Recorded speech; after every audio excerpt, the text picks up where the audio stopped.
मेरा एक ही संदेश है कि वो राजधर्म का पालन करें।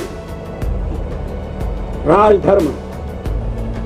अगर मोदी पर जो इल्जाम लगाए गए हैं और उसमें रत्ती भर भी सच्चाई, अगर 100 इल्जाम है लेकिन एक में भी सच्चाई हो, मैं मानता हूं भारत के उज्जवल भविष्य के लिए, भारत में उज्जवल परंपराओं के लिए चौराहे पर खड़े रख करके मोदी को फांसी देनी चाहिए। साल 2002 भारत के इतिहास का वो काला दिन जब गोधरा कांड होने के बाद गुजरात में दंगों की आग भड़क उठी थी। जब 59 कार सेवकों के शवों को अहमदाबाद लाया गया और जहां इन मृतकों के पार्थिव शवों को गवर्नमेंट या परिजनों को सौंपने की बजाय विश्व हिंदू परिषद को सौंप दिया जाता है। विश्व हिंदू परिषद के लीडर्स ने इन बॉडीज को खुली गाड़ियों में रखा और बीच शहर से निकालकर वीएचपी के कार्यालय पहुंचाया। उस वक्त न्यूज में इसका लाइव टेलीकास्ट भी हो रहा था और काफी नारे भी लग रहे थे, जिससे पूरा अहमदाबाद सदमे में चला गया था। फिर वीएचपी के लीडर्स इन शवों को 16 हॉस्पिटल ले गए।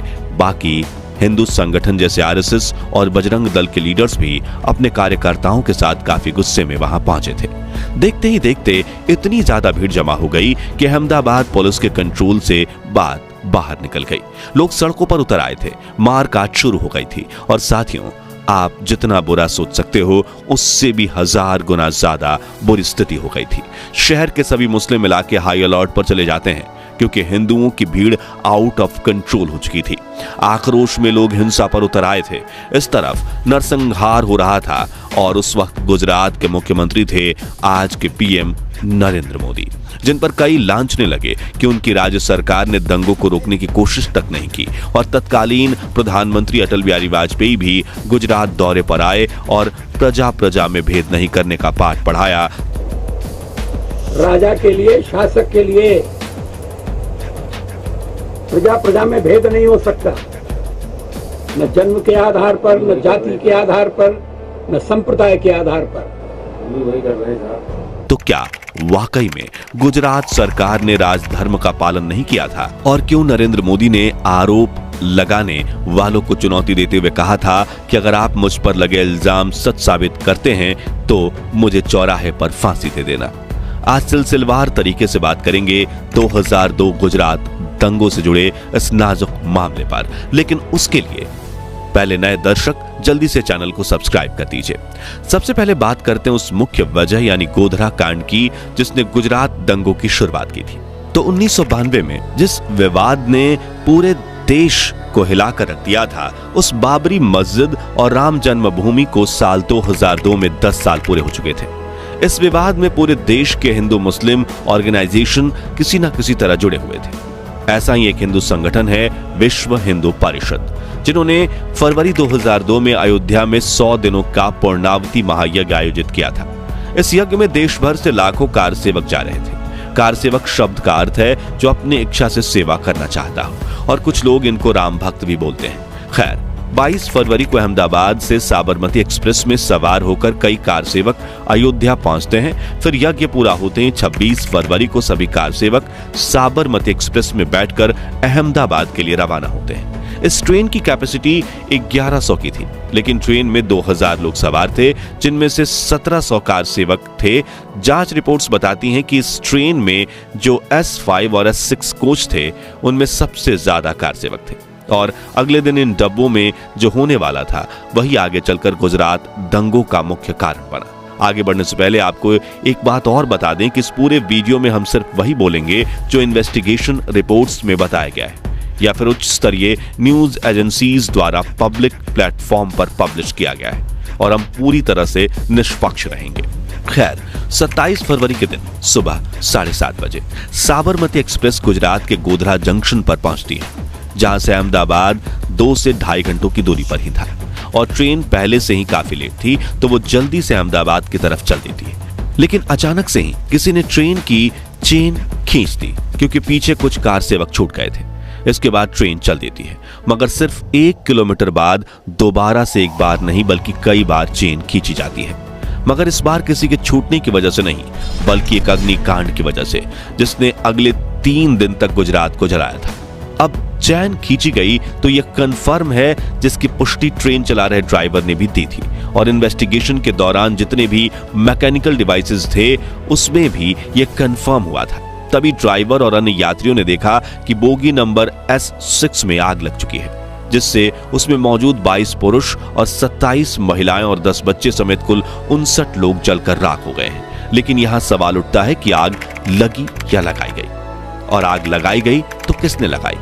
इसे लेकर गुजरात पुलिस की कुछ इनिशियल रिपोर्ट्स ये कहती हैं कि जैसे ही ट्रेन रुकी तभी आसपास के गांव से 2000 से भी ज्यादा मुसलमान पटरी पर उतर आए और उन्होंने उस बोगी पर पत्थर मारा, और फिर इसी वजह से कार सेवकों ने बोगी के दरवाजे अंदर से बंद कर दिए। तभी बाहर मौजूद गुस्से से आग बबूला हुए मुस्लिमों ने बोगी पर बड़ी संख्या में पेट्रोल बम फेंके, जिससे बोगी में आग लग गई थी। तो सिर्फ S6 बोगी को ही टारगेट क्यों किया गया, जिसे लेकर आउटलुक मैगजीन में छपी एक थियरी ये कहती है कि गोधरा से पहले दाहोद स्टेशन पर एक मुस्लिम चाय वाला कोच S6 में घुसता है और उसे घुसने नहीं दिया जाता है, जिसे लेकर वहां मौजूद कार सेवकों की मुस्लिम दुकानदारों से भी लड़ाई होती है, जो खबर आग की तरफ फैलने लगती है और आगे चलकर गोधरा स्टेशन पर भी ट्रेन में सवार कार सेवकों की मुस्लिम दुकानदारों से झड़प होती है। इसी वजह से आग लगा दी जाती है। वहीं एक थियरी ये भी कहती है कि गोधरा कांड करने के पीछे पाकिस्तान की ISIS का भी हाथ है। उस एरिया में उनके जो स्लीपर सेल थे जो पाकिस्तान से आए थे, उन्होंने जानबूझकर ये सब चीजें करी ताकि वहां का माहौल खराब हो। हालांकि इस हादसे को लेकर कहानियां तो और भी हैं, लेकिन इन दोनों मुद्दों को CM PM या फिर इन्वेस्टिगेशन टीम जो थी उन्होंने ऑन रिकॉर्ड या फिर कहीं ना कहीं बोला है। लेकिन यहां एक सवाल यह भी था कि चलती ट्रेन को रोकने के लिए चैन पोलिंग क्यों की गई होगी, जिसे लेकर एक पहलू यह कहता है कि ट्रेन पर हमला करने वाले टोली का ही कोई शख्स ट्रेन में सवार हो, जिसने सही स्पॉट आते ही चैन खींच दी हो। वहीं इस मामले की जांच करने वाली कंसर्न सिटीजन ट्रिब्यूनल ने इसे लेकर दूसरा पहलू भी दिया। हो सकता है कि S6 बोगी में पहले से ही आग लग चुकी हो, जिस वजह से किसी यात्री ने चैन पोलिंग करके ट्रेन रोकी हो। साथ ही उन्होंने ये भी कहा कि शायद ट्रेन में बाहर से कोई ज्वलंत पदार्थ नहीं फेंका गया, क्योंकि अगर ऐसा होता तो ट्रेन की बाहरी हिस्से नीचे तक जले होते, मगर S6 बोगी का बाहरी हिस्सा सिर्फ खिड़की तक जला हुआ था। ऐसा इसलिए क्योंकि खिड़की के जरिए अंदर से निकली आग की लपटों से सिर्फ ऊपर का हिस्सा जला होता।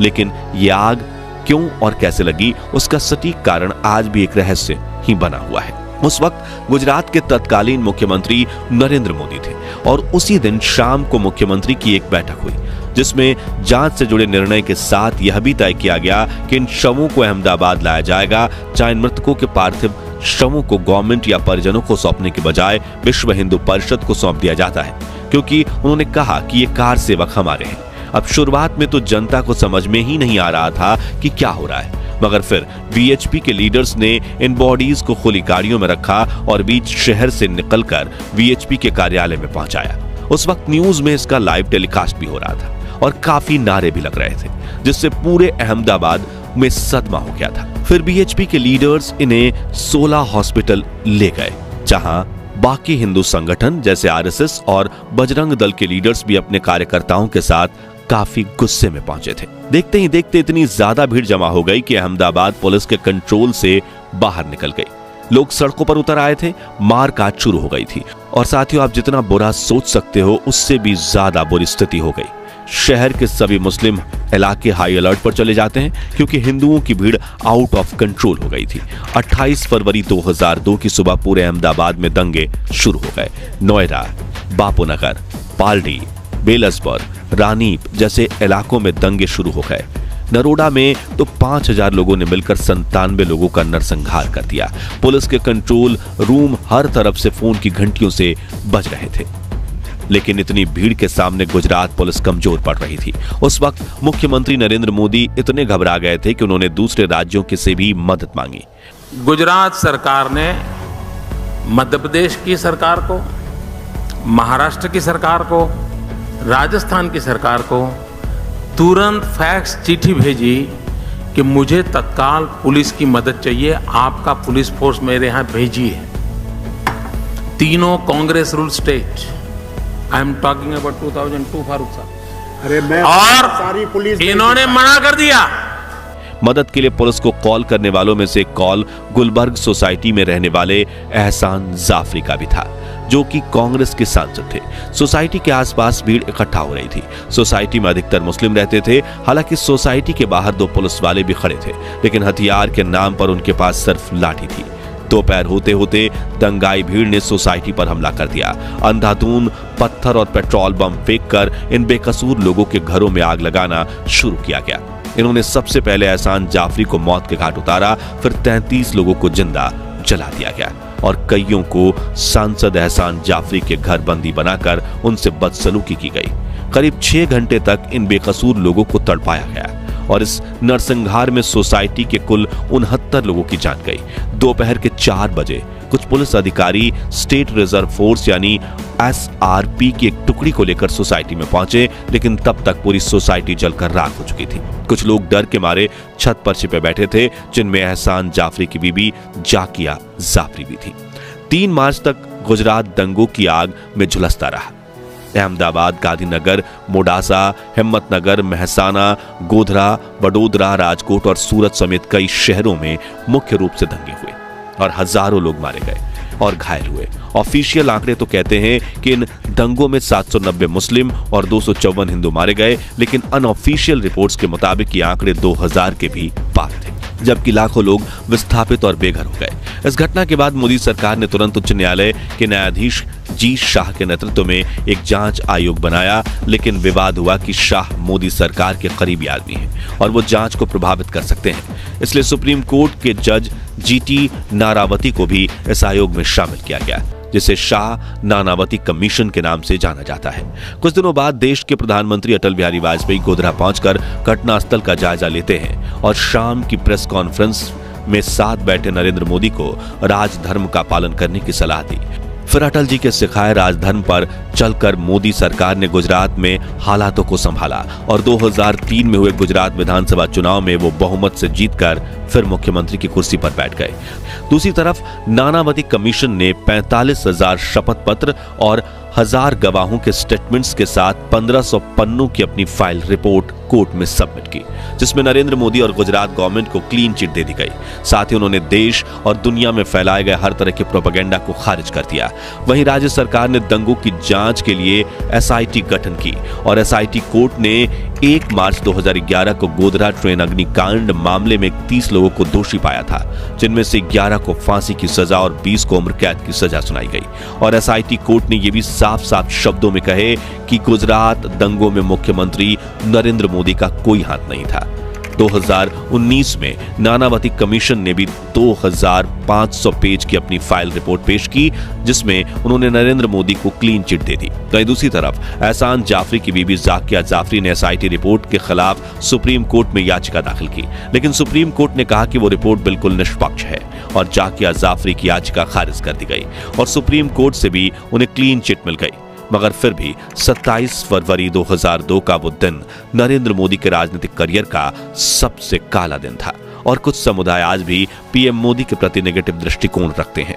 हालांकि दंगों के बाद नरेंद्र मोदी के राजनीतिक करियर पर कई तरह के लांछन लगाए गए, मगर वो कई सालों तक चुप रहे।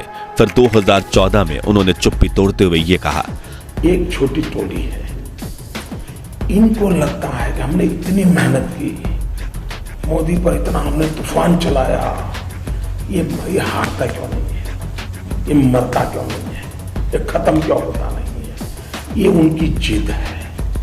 आगे उन्होंने कहा, पूरी तरह जांच पड़ताल होनी चाहिए और दूर दूर दूर दूर दूर छोटी सी भी गुनाह या गलती ध्यान में आती है, चौराहे पर फांसी देनी चाहिए, मोदी को कतई माफ नहीं करना चाहिए।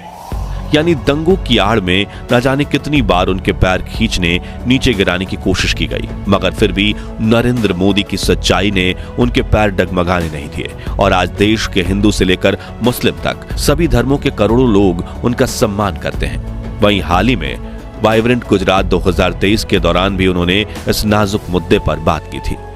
मैंने संकल्प लिया कि चाहे परिस्थितियां जैसी भी हो,